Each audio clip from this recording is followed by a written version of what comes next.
Thanks again, William, for jumping into the conversation. I know you said you were going to Boston University. Can you tell me a little bit more about yourself? Where'd you grow up? How'd you end up at Boston? And what are your goals for school from an employment perspective? Yeah, so I'm from California. I'm from the Bay Area. I lived and grew up there my entire life. I used to live down in the peninsula, so more like Palo Alto, kind of Silicon Valley area.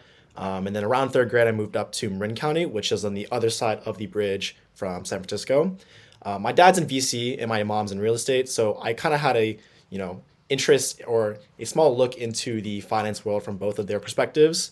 Specifically with my dad, he would often come home and tell me a lot of the deals that he kind of done or some of the companies that his company was investing in.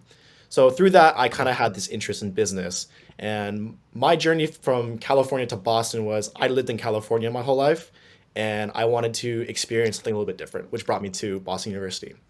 Here at Boston University, I'm also a part of the finance club. So I'm one of the investment associates for our kind of equity research fund program. So I do some research on some stocks such as like Rambus and Duolingo, VF Corp. And my goal for education and school is more of meeting people in two senses. One, I want to meet people who I can surround myself with that will inspire me to work harder and strive to be a better person. And of course, number two, I want to meet people here who potentially will help me in the future for networking connections sake. So, for example, if I need a favor in the future, hopefully I can use one of my connections here at school and to fix that problem. Yep. Okay. Yeah. Thanks for walking me through that. So one coast of the country to the other. Indeed, indeed. It always helps to have a family member in different parts of the financial industry. So you've kind of been around the dinner table and you've heard some of these discussions before. Yeah. Little things like that help. Um, one thing that's really important for everyone to know is that this is a hiring process at the end of the day, and so the better you can do to, I guess, look and act and make it feel like you already work there. Hmm. Okay, and so one of the ways you do that is by speaking the lingo, using the lexicon, using the words that they use. And in fact, one of the things that'll turn off a banker really quickly about you is if you're using like words in the wrong context, if you're using them inappropriately. Um, in that, and I mean in a nuanced, technical way as well. So that's something to really keep in mind, and it's going to be a theme I'm going to come back to, kind of reading through some of your questions here. So, Hmm. William, I appreciate you answering some of our questions in advance. And one of the things you mentioned here is, breaking into the industry is tough, especially from a non-target school, right?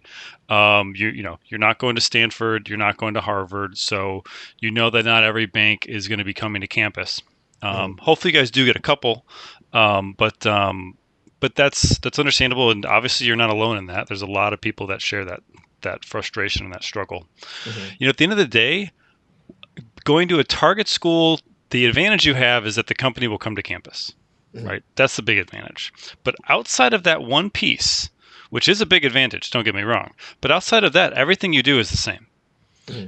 You might have to do it. You might have to hit higher numbers from a non-target school. I think the hardest thing is going to be getting noticed. Hmm. But every bank has a non-target school process. Hmm. Every bank does. And so your goal when you're networking is not just to meet people, but is to learn about that non-target school process. Hmm. Because what happens behind the scenes are they start off by casting really wide. They want to talk to a lot of different people over the course of a year. Then that group is going to start to shrink as people pass tests. People have make positive impressions, people make negative impressions, but you got to get on that list. There's Hmm. actually a list. Whatever bank that you're at, there's a non-target school process list. Your name, you got to make sure your name is on there, and the only way to do it is to talk to people and ask them about it. Hey, Hmm. who's running your off-campus, or excuse me, your non-target school recruiting process? Because it is a standalone process. It is there. Hmm. um, I ran recruiting for Baird as an associate for their Kellogg MBA recruiting, for example. Hmm. Okay, so I led that group. I was in charge of MBA recruiting at Northwestern for 2 years. And so but what I'm saying is that the same way I ran that process, and we had timelines and deadlines and group when we had a wide open, application process where lots of people could throw their hat in. But then we started to pay attention to who was doing the hard work behind the scenes and who was talking to a lot of bankers, and that's helped us get to a short list, Hmm. which then um, then you can get into that first round interview. But if you're not on the short list, you're never going to get to the first round interview. So it's really understanding what that process looks like behind the scenes. So that's your real goal from the networking process, which is why you're starting early. You're a freshman or a sophomore? I'm a sophomore. I'm a sophomore. You're a sophomore. And so right now, I mean, now is the time you need to be high gear Yeah. networking like crazy as a Yeah. sophomore. As a freshman, you can start to be dipping your toes in, be taking a little slower, maybe focus more on upperclassmen. But you right now need to be talking to uh, as many analysts as you can, maybe a couple associates, or people who were in banking and now have gotten out of banking. Hmm. That's where you need to be spending a lot of time. So now you asked, do you have a recommendation for breaking in besides sending tons of cold emails? At the end of the day, you have to get on the phone with people. You've got to have real calls. Video is great, but if it's just a cell phone call, that's okay too. But you have to get on the phone with people. So the question is not how do you send tons of cold emails? The question is how do you get on the phone with people? Hmm. Hopefully you've started with friends and family. I mean, if you've got a family member who's in the industry, obviously they know a lot of people, and I'm sure you've got taken advantage of that resource. But always keep asking, and the next thing, make sure that every person you do talk to, if you don't want to send lots of cold emails, when you got one on the line already, like make sure you're getting that referral. Hmm. And this is something that I emphasize very frequently is yes, theoretically you're supposed to get a referral, but the question is more like how do you do that without sounding like you're asking for too much or without sounding awkward? Hmm. And the way to do that is to pull out something specific from the conversation that you enjoyed. Oh, they Hmm. mentioned this industry or this type of deal, something like that, right? Hmm. Then you ask them, hey, you just mentioned the race car industry. Do you know anyone else who knows more about that? I'd love to talk with them. Hmm. Bang. Do you see how you took what they were talking about and you tied it into asking for a referral? Connected those Hmm. two things. Now it feels like a naturally flowing conversation and you're actually listening to the person. Yeah. People like that. You're also making it mentally easier on them Hmm. because you asked a specific question. Now Hmm. they can just think of the short list of people who they know related to racing and like, oh yeah, let me introduce you to old Frank. Okay, that's it. Now they have a name on there. Now you've made their job easier, as opposed to what? Hey, some generic question like, hey, if you do know anybody, then I would love an intro. Yeah. Like, do you see the difference between those two things? One, the person would be like, oh yeah, let me introduce you to Frank. He knows all about racing. The other ones would be like, yeah, let me think about it. I'll get back to you, and it's never going to happen. At Hmm. that point, it's over. Yeah. You're not going to get an intro from that person, and and it's because you missed the opportunity to ask a compelling question to move things forward. Hmm. So, you wrote. Do you have a recommendation for breaking in besides sending tons of cold emails? Yes, really go hard, friends and family. Anyone who might know someone connected to the finance industry. Hmm. Probably that person who is in marketing. I guarantee you they know finance people, right? So Hmm. don't overthink the industry that someone's in if they're in your friends and family. Okay, Hmm. friends and family you've got to talk to basically everybody, even if they have nothing to do with finance. Guarantee you they know people in the finance industry. Hmm. Number two, when you do have someone on the phone, you got to get that next referral. Okay, how many conversations do you think you can have just with friends and family and doing a good job about getting a new contact from each call you have? You can have 100 conversations. Hmm. Notice how I didn't send a single cold email. All right. So those are the two main ways that you're going to get conversations without sending cold emails. The next one is going to be alumni base. So Hmm. alumni base, that's not totally cold because you do have a point of connection with someone in the alumni base, Hmm. right? And I think Boston University, while maybe not a target school, you guys certainly send a lot of folks into finance. There's no Hmm. question Yeah. about that, right? And so you definitely have a good, and because you are a non-target school, that's an advantage to you because now you have fewer people who are Boston University in these banks than compared to the target schools. Hmm. So that's an advantage for you because now I guarantee you the alumni don't get reached out to as often as Hmm. the target school alumni do, Hmm. which is good for you. That means they're more likely to respond to you and want to help. Yeah. Can I really add on quickly to this. So let's Yeah. say that you've gone through all the friends and family, you've kind of talked to everyone there, that source kind of is dead. Then you move on to the alumni base and you've gone through all the alumni list and you kind of feel like you've also gone through all of them and you have no more contacts left. As someone, so from your perspective, let's say that you get an email, for example, like at Baird, if you got an email from me asking for a coffee chat or like a quick 15-minute phone call about whatever industry you're working in, what makes you more inclined to open up that email from someone who has necessarily no connection to you versus like if like someone had been more connected? Do you understand? Does that make sense? The question. It absolutely. I mean, of course. Like there's, think about any email you're getting from any. Think about any email you ever get. Okay, when it first comes in, and let's say you're looking at your phone and you see this email come in, what's the first thing you're thinking to yourself? Who the hell is this? Right? And then Mhm. and then you're kind of like skeptical. You're like, who is it? And then if it passes that filter test, like okay, this is acceptable. Then like, what do they want? Right? Mhm. And then there's the question around is are you going to take action or not? So like that's how the human lizard brain is going to process a new email. So Mhm. the best way to handle a cold email, again, getting into tactics, real things that you can use. There's three parts to a good cold email. The best way to get them to respond is to write a good email to begin with. And so what defines good? It has three parts to it. Number one, point of connection. How are you connected to this person? There is always a point of connection. There must always be a point of connection because even if there's no point of connection, that they're not going to respond to you, like we've already talked about. Point of connection is friends and family on the high side. That's high, but recognize it's a smaller pool. On Mhm. the opposite side of the spectrum, two people you share an interest in finance with. There you go. That's your point of connection. You both have a passion for tracking the M&A markets. Okay, great. Now you guys have something in common, but you got to have something in common, some point of connection. Again, whether it's just you have a topic in common or friends and family or things in the middle, like alumni network, like know somebody who knows somebody. Mhm. Um, so that is definitely a way to think about it. Just to get a little more specific, I know that sometimes in the title of the email or like the subject line of the email, it's a little. So for most of the emails I've sent so far, I've been saying BU sophomore interest in rain, like rain groups. Is you if let's say that Rain? the rain group, it's I Ring? think it's rain. It's RAINE. Okay. There's just an example. Let's say one of the analysts there, I'm super into skiing, and our point of connection is that we were both on ski team for X amount of years.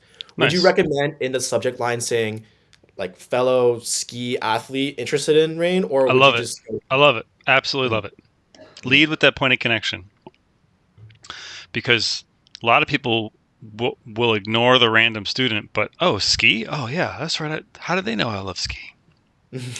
Right? Oh, that's cool. That's right. Oh, you ski too. mhm, Oh. Then again, immediately there's some kind of something between you. Again, that who is this? Okay, it's a fellow skier. mhm, Now you're somebody. You're not just a rando from the ether. mhm, Um, so that's the point of connection. So, and kind of jumping back, I said there's three main parts. So the first point is point of connection. How are you connected? It's one sentence. Okay, that's you're not going to write a paragraph about it. One sentence. Next mhm, is you're going to have an ask. You've got to ask for something. So what are you going to ask for? You're going to ask for their time and advice. I would mhm, appreciate 20 to 30 minutes of your time. I know and talk about the benefit to you. I could really benefit from your advice. mhm, Okay, that works on a subconscious level because everyone has opinions, right? mhm. And everybody loves to talk about their own opinions and how smart they are. That's all that you're asking them to do, right? Mhm, So you're just saying, hey, I would love to hear your opinions and I want to learn from your advice. That's it. People love to kind of lecture and I don't say, for lack of a better word, like preach, like teach, like people like give them that opportunity to have a soapbox for them to have an audience. mhm, People like that. So it's not a bad thing. You're not asking for something onerous. Now, mhm, you said before we were talking, you said the word favor, like, oh, well, I want to build a network so I can call in favors. That wasn't exactly what you said, but you said the word favor. mhm, Like that, I would argue is not that's backwards thinking. Like you don't. That's the wrong way to think about it. That's not what great networking is. That's what Mm, people imagine that it is, and it's a common misconception, especially when you're just getting started. But once you've talked to 100 or 200 people, that's going to melt away. mm, What's your goal is it's actually the opposite. Your goal, the ultimate goal would be for you to find some way you can help them, mm, because now you're engendering trust, but also reciprocation. And if you do something to help somebody, they're going to be more motivated to help you, mm, right? But not because you're hooking them up with a favor or they're hooking you up with a favor, because it's just human nature. It's called reciprocity, mm, right? That's a very powerful force. mm, Asking, so that's a really important way to think about it. So that's the ask. You got to have an ask, and you're just asking for their time and advice, but only a few minutes. And they can call while running from the taxi cab to the airport. Like, right, you'll be flexible. mm, And then number three, the third part, very important. Now we're closing. Okay. So it's point of connection to get through the gate and mm, ask. Once you're through the gate, you got to ask for something. Why are you wasting their time? And number three, close the deal with logistics. Logistics, meaning what are 3 dates and times you can speak? What are 3 dates and times you are available to speak? That better be in that. Notice how this whole email is like 3 or 4 sentences. mm, That's it. That's how you get that cold email response rate, because you're respectful, you're succinct, bottom line up front. Here's who I am. Here's what I'm asking for. Here's when I'm available. mm, And now what you've done is you've lowered the barrier to respond. The biggest mistake I see is they'll write 3 paragraphs, talk about their whole background. The bottom of third paragraph, they'll say, and I would love to talk to you. It'd be great to have a couple minutes. Let me know when you're available. It's not, if you do that, you're going to have a response rate of about 5%, maybe mm, worse. The reason why is this person is bored and they got lost in your first paragraph. They got a text, their wife came home or their kid threw a ball at them, and now their attention somewhere else. That's gone. They're mm, going to delete it and they move on, right? Because they don't know what you're asking for. They don't know who you are. They don't know what you're asking for, and they don't know how to give you what you're asking for. But when you send that shorter one, um, and the other thing too, actually about that first one, not only is it long, they're not going to get through it, but here's the other thing: you gave them a homework assignment. It's the biggest mistake I see. Let me know when you're available. That's a homework assignment. You realize that you're the student and you're giving the teacher a homework assignment. That usually doesn't work out very well. So don't do that. It's the other way around. Your job is to get a homework assignment to do. The other way mm, around. That's actually an advanced sales technique.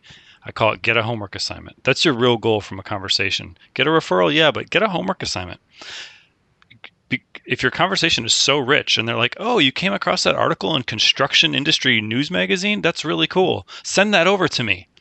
And now mm, you got a homework assignment. You're sending the associate some article that you found. That's a homework assignment for you. Now, boom, you did something for them. Now reciprocity as a human emotion is going to start to take effect. So your real goal is to find something small that you can do for them. mm, I mean, then the best thing you can do for them is just be a great listener. But those are the 3 points of a cold email. mm, Again, point of connection, the ask for advice, and then 3 dates and times you can connect. Piece of feedback I tend to get, they'll say things like, oh, Ben, isn't it too forward? It's too forward and aggressive to be putting your availability in there. That's foolishness, okay? mm, If you don't put your availability in there, you're wasting their time and you're going to lower your response rate. It's quite actually kind of disrespectful, I think, to not mm, put your availability in there. When you mm, put the availability is now think about how easy it is for that person to respond. So like they know who it is, they know what they're asking for, they know the availability. All they have to do is hit reply Thursday 3 p.m. mm, That's all they have to do. Thursday 3 p.m. send. You get that, you set up a calendar invitation, send it over. mm, You're done. So you see how streamlined that is? That's respectful to the other person. It shows that you're considerate, you're thinking ahead, you're efficient, you work hard, all these good things. mm, So, um, okay. So, William, you asked an interesting question here. You mhm, asked, as an Asian male, am I at a disadvantage in terms of breaking into the industry? So that's an interesting question. I appreciate you being bold and direct with that question. You know, I guess what I would first say is I can tell you about my experience, mhm, not only going through the recruiting process, with a very diverse group of people at Northwestern. I did have the on-campus kind of home court advantage, Mhm. but I can also talk about in terms of working on the job, and then from a recruiting perspective. But Mhm. there is going to be, I guess, but I would say the most important way, or the most powerful, reliable way to learn the answer to that question is talk to people who fit that mold, whatever it is. If you want to know what's it like to work in private wealth management in Milwaukee, well, then talk to as many people in private wealth management in Milwaukee as possible. If you want to know what it's like for an Asian male to work at Goldman Sachs, then talk to as many Asian males as you can who work at Goldman Sachs. Like, that's Mhm. just right. So we're just going to use first, we're going to use common sense to do research. And if you talk to 10 people who fit that description, you're going to learn a lot. Mhm. You're going to learn a lot. And you don't even have to ask about their perspective as, that particular group, but just ask them, what did you love about the job? What did you hate about the job? And you're going to learn a lot from that process. So that's the first thing I would say. Mhm. So from my perspective, I mean, what I saw was, I saw if you put the work in and you could speak the language. And I mean speak the language, I don't mean speak English. I mean speak the lexicon of investment bankers. Speak in a way that, it doesn't mean yeah, speak in a way that it exudes, a command of finance, financial terms, concepts, Mhm. not just in an academic way, but in a practical way. Like, that's what they're all looking for. If you can do that, that is going to carry a lot of weight. And then when you get an opportunity to get on the job, you got to roll up your sleeves and work really freaking hard, and distinguish yourself because of how hard you're working and how accurate and effective your work is. Mhm. That is going to go really far. This is not like, now if you were applying to maybe a mom and pop small business, very small tight knit culture, you can see some of these things start to change, but that's not the situation we're talking about. We're talking about very large Fortune 500, multi-billion dollar companies. There's a shit ton of work to do, like an Mhm. absolute metric shit ton of work to do. So if you're going to get in there and carve through that work and make your boss's life easier, that's what's going to distinguish you and move you forward. Period. Mhm. And so to get to a point where the banker kind of understands that you're willing to work hard and you put in the effort that comes through learning the lingo, talking to a lot of different investment bankers and understanding like those concepts at its core so that they understand, okay, this person has put in the time and effort to learn kind of how we speak, I guess you could say, or learn about our industry, and therefore Hmm. that translates over, oh, I think they'll do a good job or do good work on the job. Yeah, because you're demonstrating curiosity, you're demonstrating interest.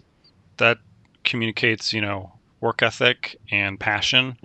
Um, Especially the more, detailed you can get into, the key questions for banking, really, which you're going to be asked is, introduce who are you, introduce yourself, Hmm. why are you interested in investment banking, and why are you interested in this firm. You have to Hmm. have knock out of the park awesome answers for those three questions. And so the more reps you can get, the better, because as you start off, it's not going to be very good. But Hmm. that's really the way to break in and get people to notice you in a positive way, is having really good answers to those questions. Answers that aren't generic, answers that are unique to you, that are powerful, that are memorable. If you say the same thing everyone else is saying, then you know that you're going to be forgotten about, quite Hmm. frankly. You're going to be unremarkable. So you got a question here at the end. You've got, what is the pathway for people who decided to get an MBA before they enter industry? Interesting. So that's a pathway I do not recommend. I think it's Hmm. one of the biggest mistakes young people make, or whatever age you are. If you don't have an MBA, the, the mistake is not getting work experience before pursuing a master's. It's a massive mistake. Hmm. You are basically wasting a master's degree. Unless there's some technical reason, like, for example, architects have to have a master's degree before they can really start to practice Hmm. and get their licensure and blah blah blah. Okay, whatever, great, go get your master's degree. That's not what we're talking about here, right? Hmm. Um, what we're talking about are people who majored in anything, uh, and just need to get out and work. You are going to learn. You are going to learn so much your first 2 to 3 years working on the job outside of school. Remember, for folks who are, think about it, who are 22 and then say, I've literally been a student my entire life since I was like 5. And what do I want to go do? I want to go back to school. Like, come on. It's been 17 years. Like, nope, you know, or 16, 17 years of straight school, right? Including kindergarten, 17 years. That's enough. Like, go work. The thing is, because you leave school doesn't mean you stop being a student. And I think a lot of people aren't thinking of it that way. You're going to learn more in your first year of work than you did in all 4 years of college. I'm just going to say it just like that because that's the truth. College is part-time. Even if you have a full-time workload, really, were you busting your butt 40 hours a week? No, you're not. Give me a break. Get out of here. Right? You got 15 hours a week of school, maybe 30 hours a week. Okay, I guess that's 40 hours, but that's going to ebb and flow. Exam weeks are harder than other weeks. That's going to, you're going to have crescendos, but really like when you're working full time, imagine being in an office, physically imagine for 8 hours a day. You're constantly working on things. You're responding to things. You're going into meetings. Like you're going to be drinking from a fire hose and you're going to work more than an 8 hour day, right? You're going to work 12 hours or 15 hours and multiply that times 5 days a week, 6 days a week, and even sometimes not taking it, 7 days a week even. Things are a little bit better today than they were, say, 20 years ago, but in terms of hours. But you're not going to get away with working less than 80 hours, 80, 90 hours, and you're going to be grateful for that. That's not a terrible week. But a friend of mine who stayed in banking a lot longer than I did. He just took a new job and he's at a director level now. But he said something interesting. He's like, basically, there's an efficiency level that gets hit when you work more than 60 hours a week. And he was telling me, and I really do agree with him when he said it. I wasn't thinking about that way, but as soon as he said it, it made a lot of sense to me. And the reason is, especially when you're working, say, 3 deals at once. You can't, if you're working 3 deals at once, you have to spend, 20 hours a week, 20 to 30 hours a week working on a deal just to stay fully involved in it, understand what's going on, be able to move it forward. So if you got to do that for 3 deals, now you're looking at that, 60 to 90 hours a week, right? Which sounds about right. But what's interesting is that now you're doing 3 deals at once. So in a year, you could get the deal experience of 3 full deals end to end, which is a huge amount of experience, a ton of experience. And you did that in a year. So our argument is you're getting like a nonlinear return. You might be working 2 full-time jobs at 80 hours a week, but you're getting more than 2x the learning. You're getting 3 or 4x the learning. And so your first year in banking, you're going to learn more than you did in all 4 years of undergrad, guaranteed. So that's how you got to think of it. So the pathway, getting back to your question, what's the pathway of people who decide to get an MBA before they enter industry? I don't want to say they're going to be ruined, the path to ruin. It's not ruin, but it's a mistake. You're going to end up having to work and learn those lessons anyway. So not only do you miss out on that learning when you're younger, which means it's going to benefit you longer and increase your lifetime earning potential, but number 2 is you're not going to get that much out of the master's degree. Because I can tell you, as someone, I went and got my MBA, I was on the older side. I had 10 years of experience. I got 10 times more out of my program than I did than some of the folks who had 2 years out even. Why? Because I had more real world situations that I could apply the learnings to. And I could see the value of the technique. It wasn't just an academic technique. Oh, doing this spreadsheet, solving this problem. It wasn't just academic where I was doing it for the professor. I was like, no, I've solved a similar problem than that. I know that this technique would have helped me. Wow, that's really cool. And now how much more powerful is that? It's much more powerful. And so when you do the MBA too early, you miss out on that as well. So you're literally taking the most valuable things and you're flushing them down the toilet and you're investing in things that aren't worth very much. So when you've been going to school for 17 years, an 18th year of school is not going to help you, right? You need to get on the job. And it doesn't even matter what you do. Do anything. Do something full time. That's, but in a corporate setting, if you can be a financial analyst, great. If not, heck, be a sales rep. There's just so many things, like have a deadline, have a boss, have meetings, communicate with customers. You're going to practice your business writing or writing emails. There's a ton of really important tasks that are just relate to general professionalism and general productivity that you're going to learn as well. Is that why like kind of the classic route for the MBA, I guess you could say, is 2 years in IB, then 2 years in private equity, and then get your MBA? Exactly. Because now Mm, you've got the, if you, I mean, and then a lot of people go beyond 4 and they're kind of 5, 6 years. Like that's, I think, the sweet spot. mhm, Yeah, less than 4 years, stay away from it. 4 years, probably the minimum. 5, 6 years is great, you know. mhm, And if you're 7 or 8 years, that's okay too. That's probably even better. That's what I'm here mhm, to say. But yeah, get that 4 years. Like you're gonna learn. I mean, you're gonna get a decade's worth of school in that 3 to 4 years. That's what I'm saying. mhm, So be smart about it. But why do people do that?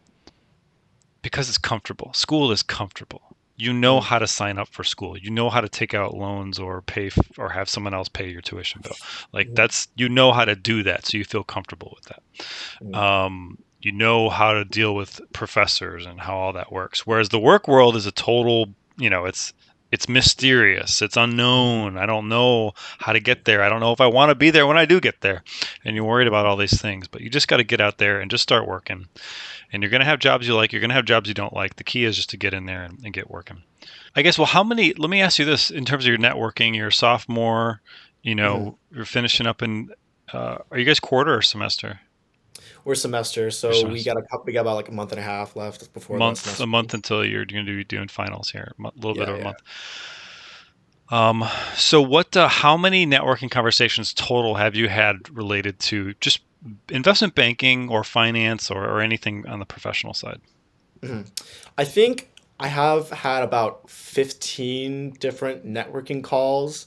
Okay. Um, a lot. I think about, I want to say around five of them were some like seniors of mine. So friends and family who, like, for example, I call one of my family friends who is a junior at U Chicago. So I was asking her about her experience and recommendations. So five is like kind of seniors, both in my school and like in my life. Another five were adults who are in the finance industry. So some, again, friends and family who are already in there. And then the other five were some analysts that came. They're mostly, I think most of them were BU alumni. One of them was happened to graduate from the same high school as me, and so that's the connection I made to get on call with him. But that's about what we're at right now. Okay. So 15 is a great start, but that's what it is. It's a start. Mm, You before you get to a real interview, I think you're going to need to be in that 40 to 50 range. mm, yeah. So keep doing what you're doing. Hmm. Um, and also too, I said you kind of hinted that you might be running dry in the alumni well. I would challenge that. Hmm. You don't have to just talk to current investment bankers. There's people who used to do it. There's people, Hmm. lots of people get in and get out. Hmm. That's one thing to look at. Also, the finance industry more broadly. You could talk to someone in consulting or audit. They're going to Hmm. know people in finance and they're going to have advice for you. Hmm. And it's going to be helpful. So don't just, try not to overly narrow your search. A lot of people Hmm. narrow it too far up front so they don't get the long list of people to begin with. So Hmm. open that aperture in the front and you'll get more people through the pipeline and ultimately talk to them. I've heard a couple of people say mention that they would not recommend targeting associates and like only email for analysts because they say that the analysts are most of the people who are doing the referrals, that kind of thing, and associates don't care as much. Would you say that's true as well, or will you just go ahead and even if they're associates, email them?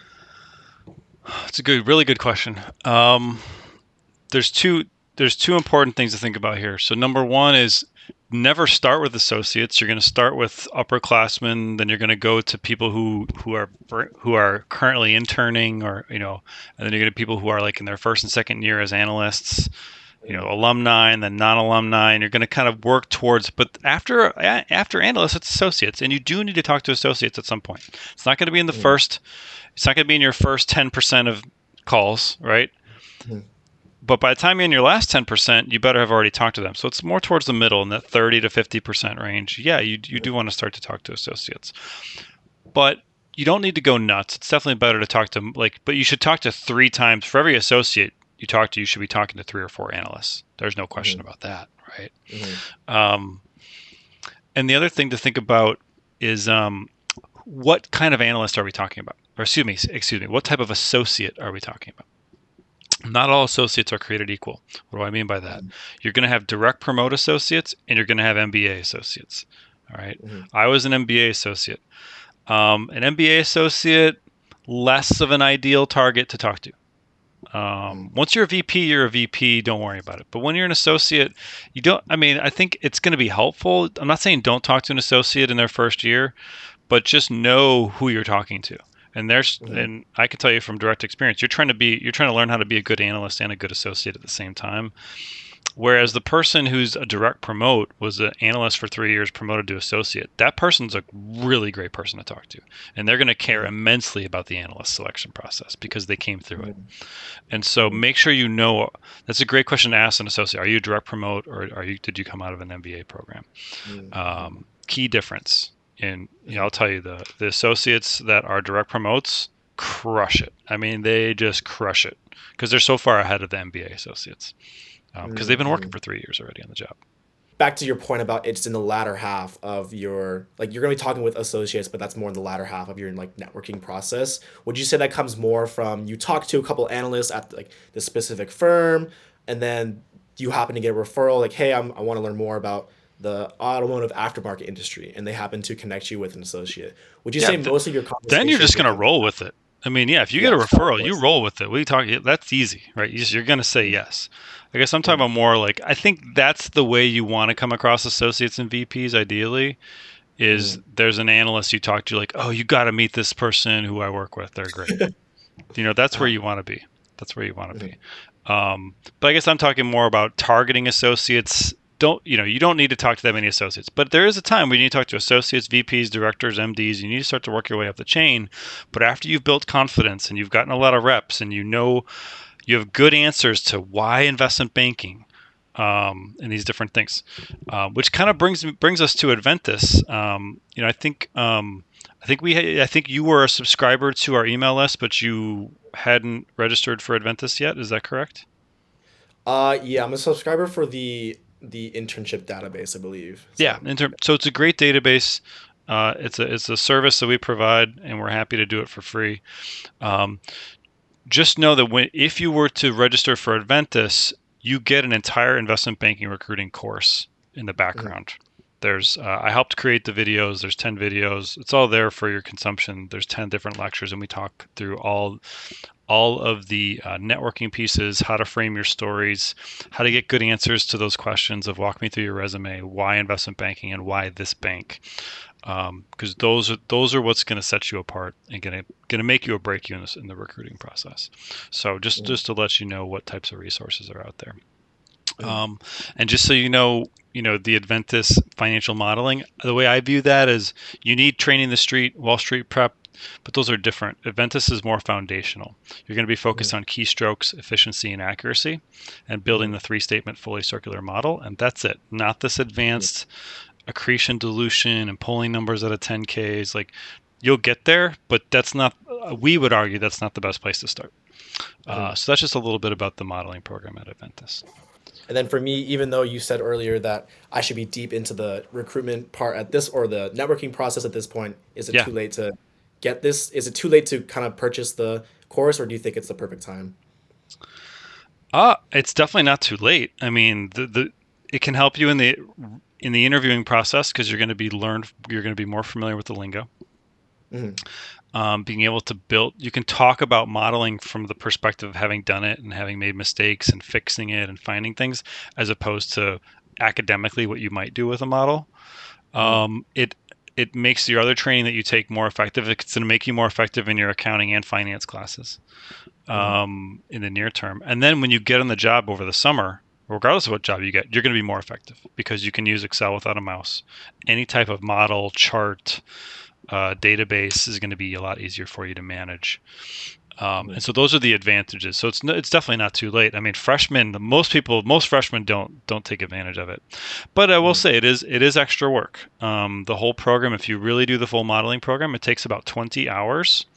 mhm, And you can reduce that if you've already got good finance and accounting coursework. You'll be able to get up the learning curve faster if you already have that. But if mhm, you're starting from scratch, from zero, like a freshman, we're new to school, you're going to be looking at about 20 to 25 hours of training, mhm, to get it. But I will tell you, I took it. Game changer for me. I use the modeling skills almost every single day, and I run a small business today. mhm, And so it's anytime I touch Excel, it makes me more powerful. So It's not just about getting you into the job and into the internship. It's about kicking Hmm. butt when you get there as well. Of course, of course. So definitely not too late. Again, what you'll get out of it in the immediate term is you'll be able to interview more effectively because you start to learn the relationships between the financial statements Hmm. because you're going to get asked questions like uh, if depreciation goes up by $10, walk me through the impact of the three statements, right? That's a common Hmm. question you're going to get every time. The better you know how those statements are connected, the easier those types of questions are going to be to ask, especially if they throw a wrench in it and they ask something slightly different than what you prepared for. Because you Hmm. know how it works underneath, you're going to be able to reason through it. And you're Hmm. going to, again, you're going to look stronger because you are stronger. And that's the thing. There's no shortcut here. This is just about old Hmm. fashioned hard work, building skills, and building skills that are above and beyond the skills that other people have. And then you're going to get in there and compete against those Harvard folks or the Stanford folks, and you're going to run circles around them because they can't use Excel without a mouse because they didn't do that training. Definitely not too late. In fact, I mean, I if anyone was too late, it was me. I took the training after I was done investment banking when I had changed this over to consulting, and I was learning how to be a lead instructor of the program. So Hmm. again, I'm not just a guy who took it. I've Yeah. taught the program as well. Hmm. Um, but I did it late, but it still helped me immensely in my consulting work and then in running a small business, a couple of different types of small business over the last 5, 6 years. So Hmm. cool. Well, hey, this was great, William. Really great to meet you. I'm gonna have to run here to get ready for the next call that I've got. But Hmm. appreciate you taking the time. Feel free to look me up on LinkedIn, Hmm. Benjamin C. Dowell. Happy to stay connected. If any other questions pop up for you, I'm happy to lend a helping hand. Yeah, thank you so much. I really appreciate the insight based on the IB track as a whole and some recommendations on the networking process and how to be effective in getting those Yeah. referrals and continuing the conversation. So I really appreciate that.